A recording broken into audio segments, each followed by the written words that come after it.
Okay, so kasama naman natin si Sir Chris Samarita at i-discuss niya sa atin yung sinasabi ni Sir Roy kanina na nagturo sila ng mga OFW para magkaroon sila ng business na related to aluminum. At ito nga yun yung Alumpreneur Institute. Sir, explain mo nga sa amin. Ayan. Chris. Bali, good morning po sa ating lahat. Nandito po kami ngayon sa MOA Complex po. Nandito po yung Alumpreneur Institute. Bibigyan ko lang po kayo ng background po. Alumpreneur Institute po, ito po yung kauna-unahang training center sa buong Pilipinas po. Okay.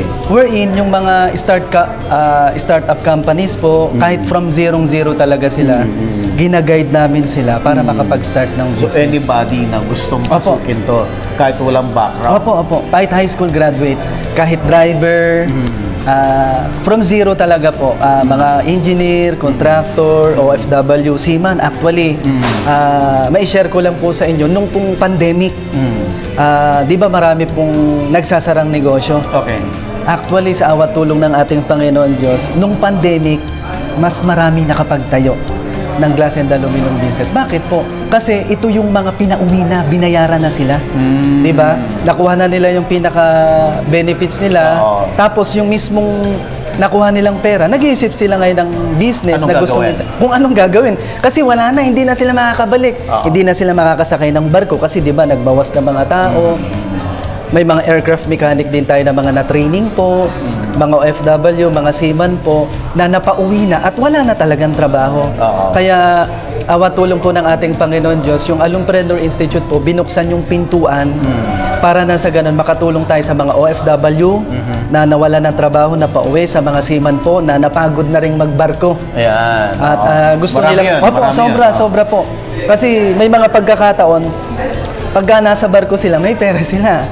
Pero kapag yung nasa lupa na, puro palabas na. Kaya sila mismo, gusto naming i-guide na yung mismong kinikita nila, dapat mayroong basket na paglagyan. Kasi ang hirap, may pera ka nga, saan mo naman siya dadalhin? Kaya ito, gusto namin, sinasamantala ko rin po yung pagkakataon. Ini-invite ko, i-double check nyo muna yung business namin. May mga free training naman po kami sa Balagtas, Bulacan. May mga free orientation kami, meron kami mga plan tour po. Ginaguide namin. Tignan nyo muna kung maganda talaga yung business. Kasi nandito naman po, willing naman po kami na i-assist namin kayo. At hindi lang basta yung sinabi na na-create, na-build, pati yung sustainability. Ang gusto namin, sustainability. Kasi syempre, na-i-training namin kayo. O saan namin kayo dadalhin? Gusto namin, magtagal kayo sa ganitong negosyo at matulungan din namin kayo sa mga project. Actually, full support namin yan. At awa ng ating Panginoon Diyos, kung talagang ma-accredited na tayo sa TESDA po. Okay. Magsusupply tayo sa ibang bansa. 24 countries po yan. Ang target namin, 28,000 skilled workers. Kauna-unahan po yan sa buong Pilipinas po. Okay, Sir Chris, ilan na ang na-training mo? Almost 700 na po. Successful entrepreneur po. At hindi lang po yun, kami rin po yung naghahatid ng mga free signage. Tapos sa mga supply po, kung pwede namin silang tulungan, ginaguide din po namin sila po. Kasi, so itong 700 na to, more or less, nagkaroon na ng negosyo? Yes. Yan yung mga home-based businesses po. Kasi dito, hindi namin kayo papersay na, magtayo ka kagad ng business. Hindi. Sabi ko, i-double check mo muna kung maganda talaga yung negosyo. Di, sa bahay ka muna. Ngayon, pagka naramdaman mo talaga, o di, tsaka ka mag-invest talaga na kumuha ka talaga ng pwesto para na sa gano'n. Kasi mahalaga lang talaga dito, makapagsimula tayo. From maliit na puhunan, makapag-start tayo ng business po. Yun po talaga. Gaano kaliit yung maliit? Yung 20 to 50,000 po. Talaga? Opo.